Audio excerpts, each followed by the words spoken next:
Assalamualaikum warahmatullahi wabarakatuh. Perkenalkan, nama saya Laila. Saya akan menjelaskan tentang hakikat warga negara dan kewarganegaraan. Warga negara adalah orang-orang atau penduduk yang menetap dalam suatu negara. Menurut pasal 26 ayat 2 Undang-Undang 1945, penduduk ialah warga negara Indonesia dan orang asing yang bertempat tinggal di Indonesia.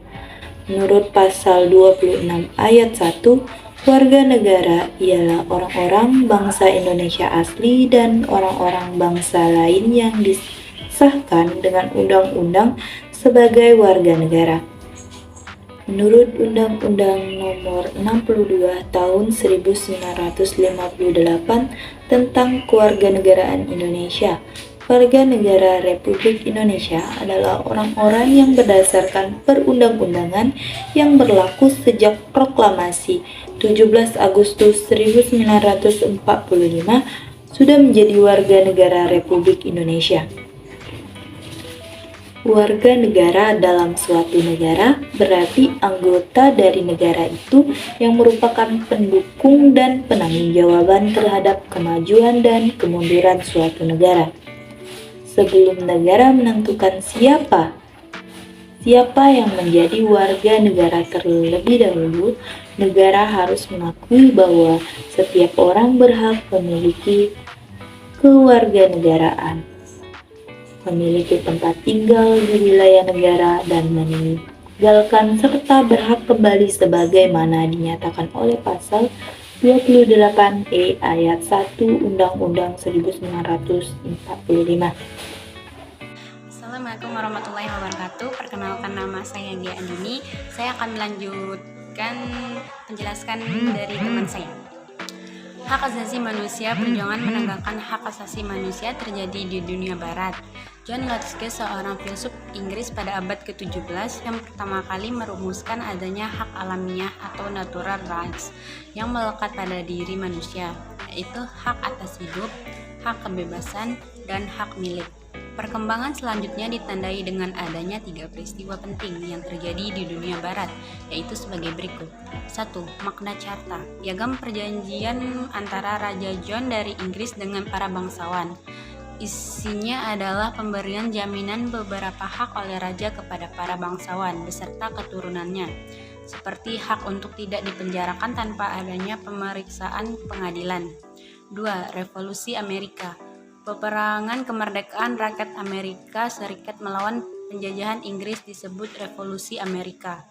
3. Revolusi Prancis. Revolusi Prancis adalah bentuk perlawanan rakyat Prancis kepada rajanya serta yang telah bertindak sewenang-wenang dan absolut.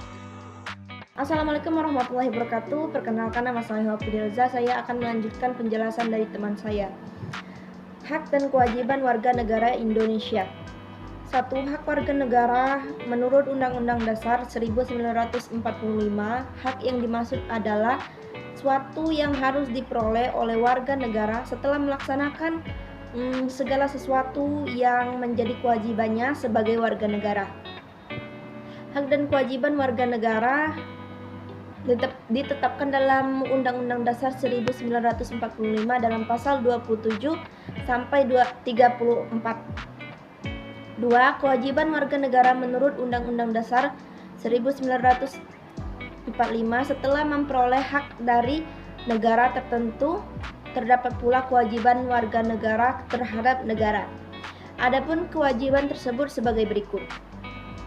Yang pertama, kewajiban menaati hukum dan pemerintah tercantum dalam pasal 27 ayat 1 Undang-Undang Dasar 1945, yaitu segala warga negara bersamaan kedudukannya di dalam hukum, dalam pemerintahan, dan wajib menjunjung hukum dan pemerintahan itu dengan tidak ada kecualiannya.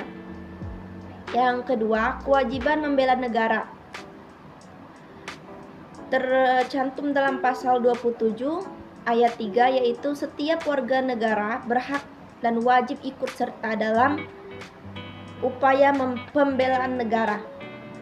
Yang terakhir, kewajiban menghormati hak asasi manusia orang lain tercantum dalam pasal 28J ayat 1 mengatakan, yaitu setiap orang wajib menghormati hak asasi manusia orang lain dalam tertib kehidupan bermasyarakat, berbangsa, dan bernegara. Terima kasih. D. Demokrasi Indonesia. Yang pertama, pengertian demokrasi. Secara sederhana, demokrasi berarti pemerintahan oleh rakyat. Demokrasi telah dikenal sejak abad 5 sebelum Masehi. Awalnya sebagai reaksi terhadap pengalaman buruk yang diakibatkan oleh monarki dan kediktatoran di Yunani. 2. Unsur-unsur, prinsip dan norma demokrasi. Demokrasi berdasarkan kedaulatan rakyat. Demokrasi berdasarkan kepentingan umum. Demokrasi menampilkan sosok negara hukum. Negara demokrasi menggunakan pemerintahan yang terbatas kekuasaannya. Robert A.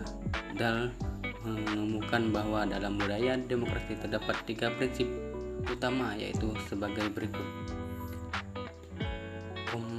Kompetensi budaya demokrasi memberikan peluang yang sama untuk bersaing bagi setiap individu, kelompok, dan organisasi, khususnya partai politik, untuk menduduki posisi kekuasaan dalam pemerintahan.